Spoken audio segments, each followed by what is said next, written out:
Hello, hello, welcome back. I'm Claire, this is Purple Poppy, and as you can see from the cover here, this is 52 weeks of journal making. So I thought we'd do something a little bit different this week. We're right at the end of this set, so I'm going to pull out this page. That's the one we're going to be working on, and when we come back next time we'll have a whole new signature to work from.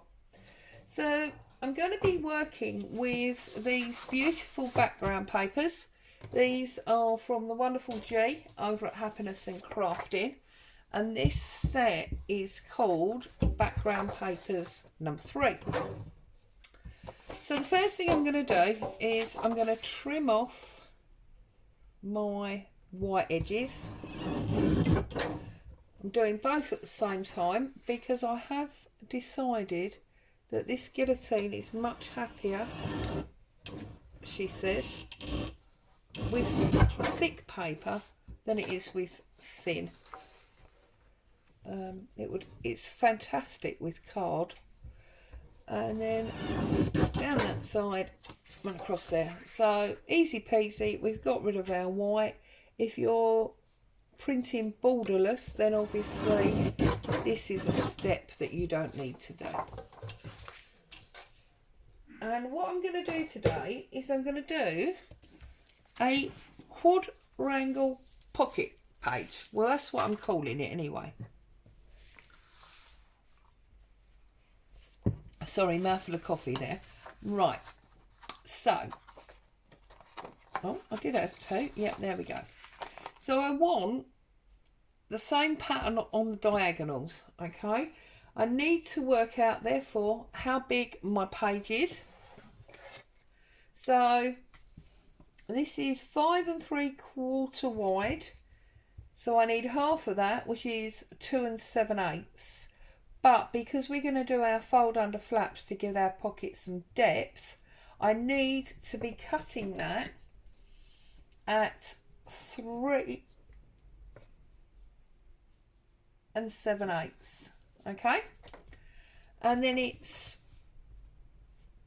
8 1/4 down, which is obviously 4 1/8, but I need to add on my fold overs again, so that will be 5 1/8, okay?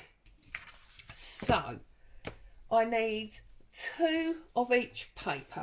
So I'm going to bring my scoreboard up, not my guillotine, I'm going mad. Bring my scoreboard up. Now this is not cutting very sharp at the moment, so we might have a mini headache and fluffy edges. We'll see how we go. So the first thing I'm going to do is I'm going to cut 3 7/8 strip like that. Whoops. And then I'm going to do that again. Another one. 3 7/8. Okay. That's 2. There's a spare piece for later there. I'm then going to turn it on its side, and I'm going to give myself 5 1/8. And I'm going to do that to both sheets. Okay. So that I have 4 pieces that are the same, which basically look, well, like oversized ATC cards or something like that. Okay, keep your spares, obviously you can do something else with them. So then we want to do that exactly the same on here. So 3 7/8.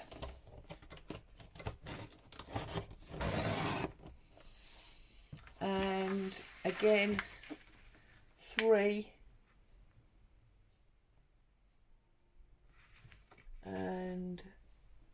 7/8. Okay, keeping the spares. Beautiful, beautiful paper.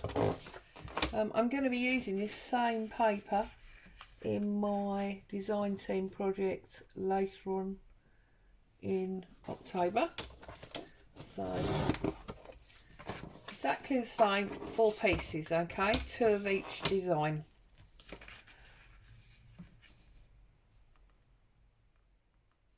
And then once you've got your 4 pieces, you need to score them. Now you need 2 to be scored, 1 of each pattern, okay? So we need 2 of them to be scored on the wide. And what I mean by that is, if you offer it up so that it's portrait, okay, so it's longer than it is wide, and score it on a half, turn it round, score it on a half, turn it back round and score it on half. So you've now got the score on 3 sides. Turn it over, take your scissors, do a cutout across both scores there, a triangle down from there, and exactly the same side on the other side. Now you will have seen this done lots, I'm sure. This is not a new pocket idea by any means. And then bend over your sides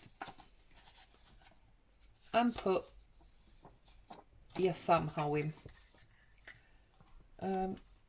As I say, this is not a new idea. I'm sure you've seen this many times before, but I'm not sure that I've ever seen pockets put on a page in this way.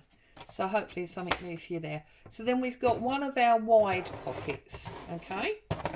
Going to do exactly the same to the other one. So it's on portrait, turn it round, score at the half, turn it round again, score at the half again. Okay, turn it over. This is obviously just a misprint, don't worry about that. Cut across your double score and trim and trim.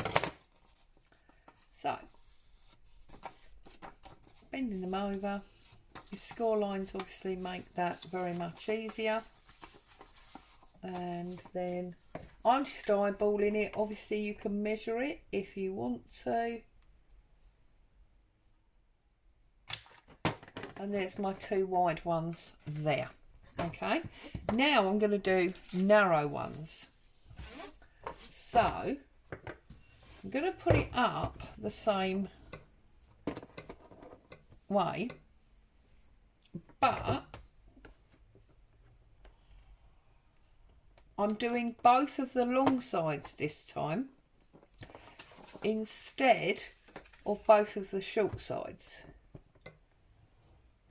So both of the long sides and only one of the short sides this time, so that now it's long and thin rather than short and wide.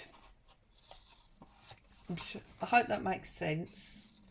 I'm sure it will when you're physically doing it, if you know what I mean. Just trim off those furry bits, bend that under,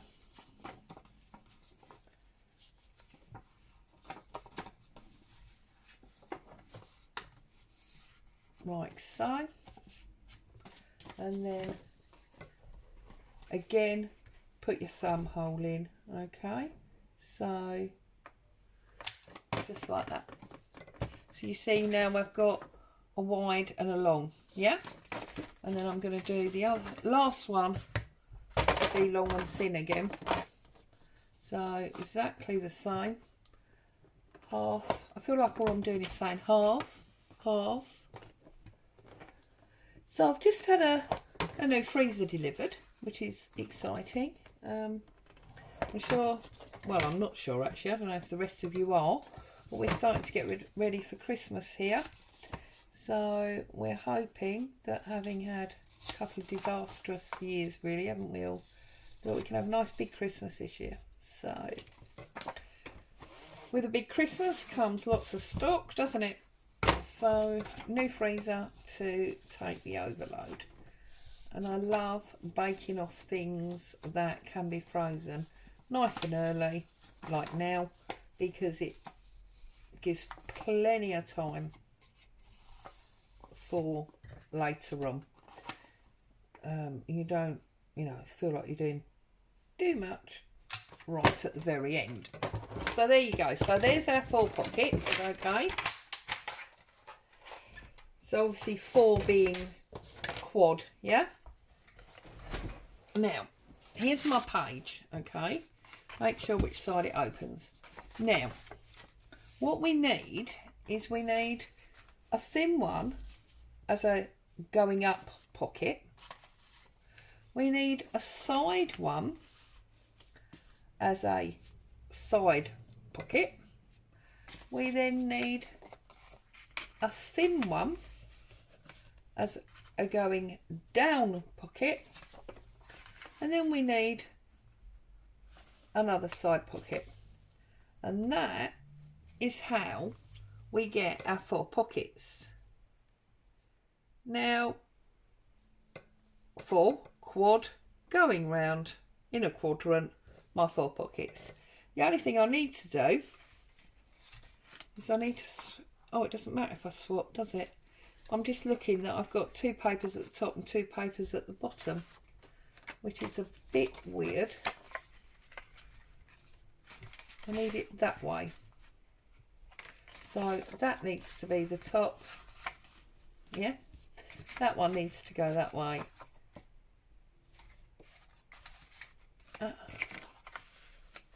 Anyway, it doesn't matter, does it? All right. So that is how we get our 4 pockets. So the first thing I'm going to do is I just wanted them diagonal. I'm going to get some of my ice spruce. I think that's going to be the perfect colour to match up this. And I'm going to ink up my pockets like so. Sorry if that's jogging the camera. Now, when you're gluing these down,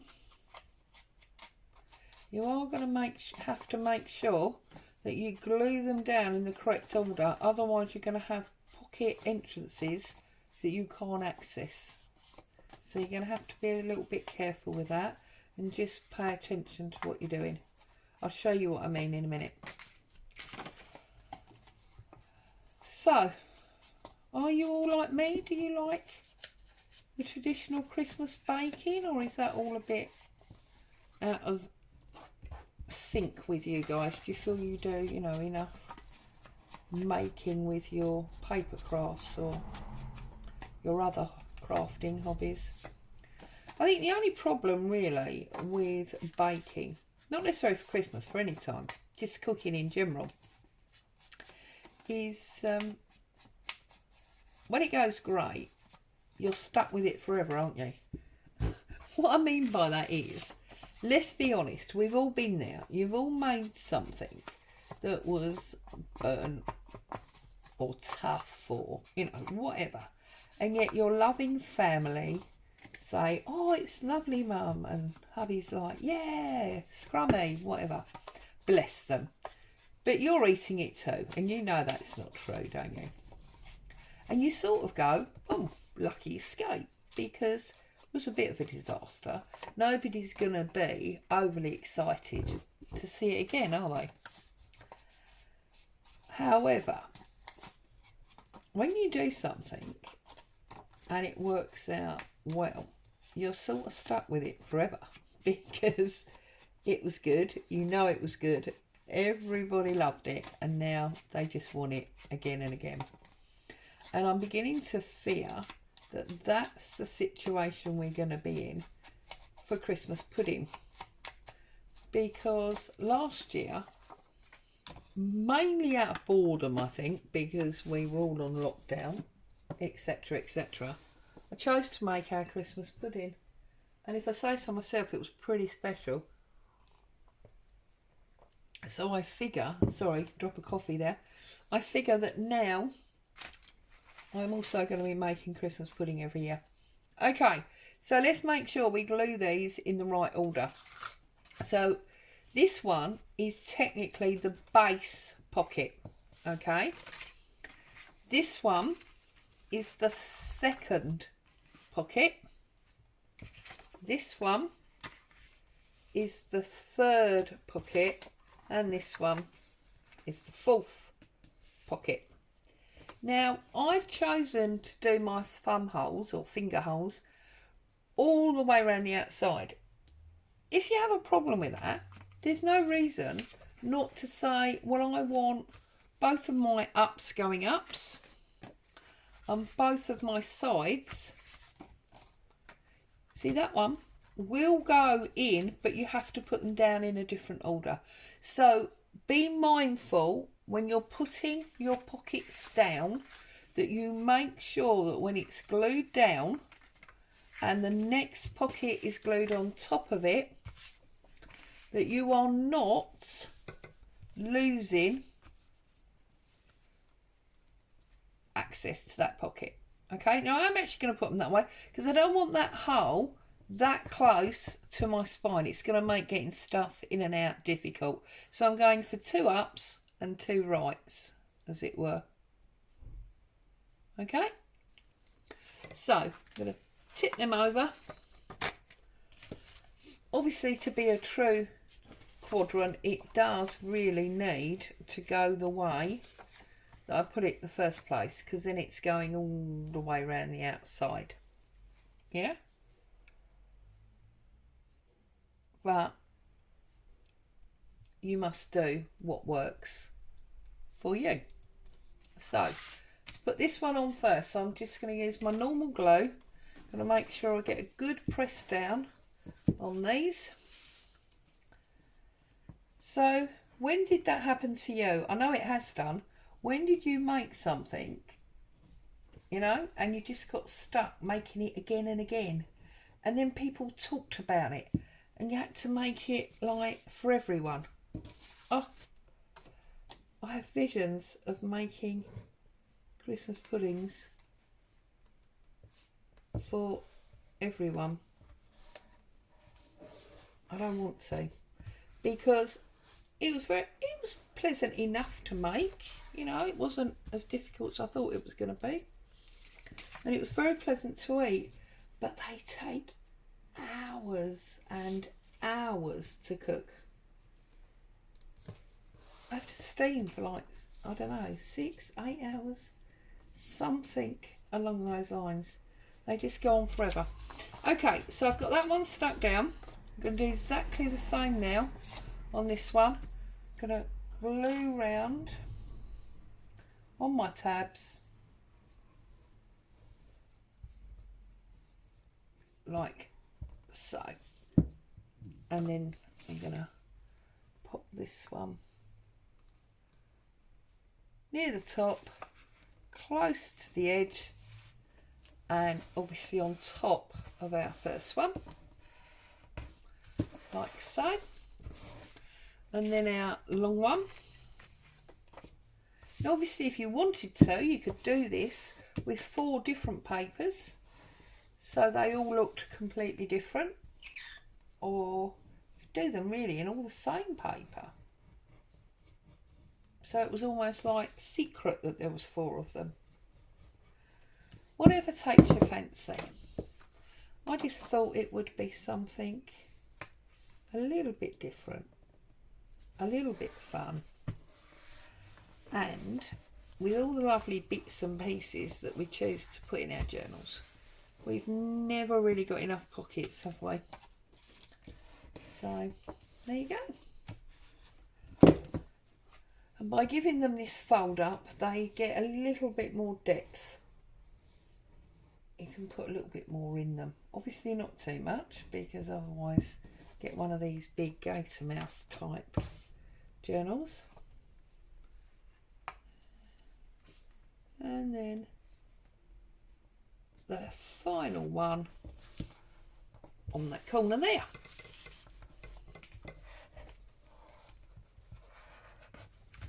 Like so. Now we'll use one of these pieces. So you've got top pocket. Just double check that. Yeah.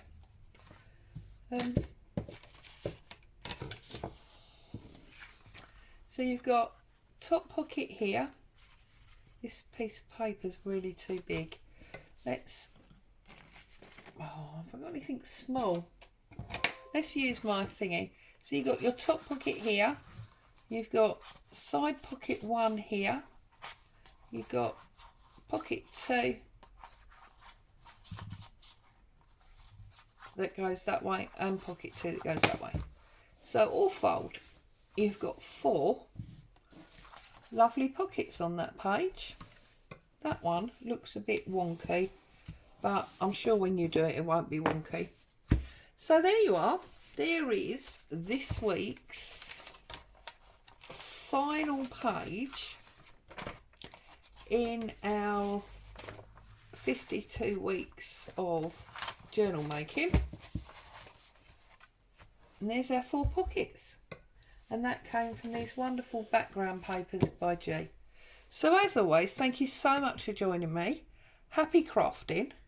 Hope you found some inspiration. Good luck with your Christmas puddings. I'll speak to you soon. Bye for now.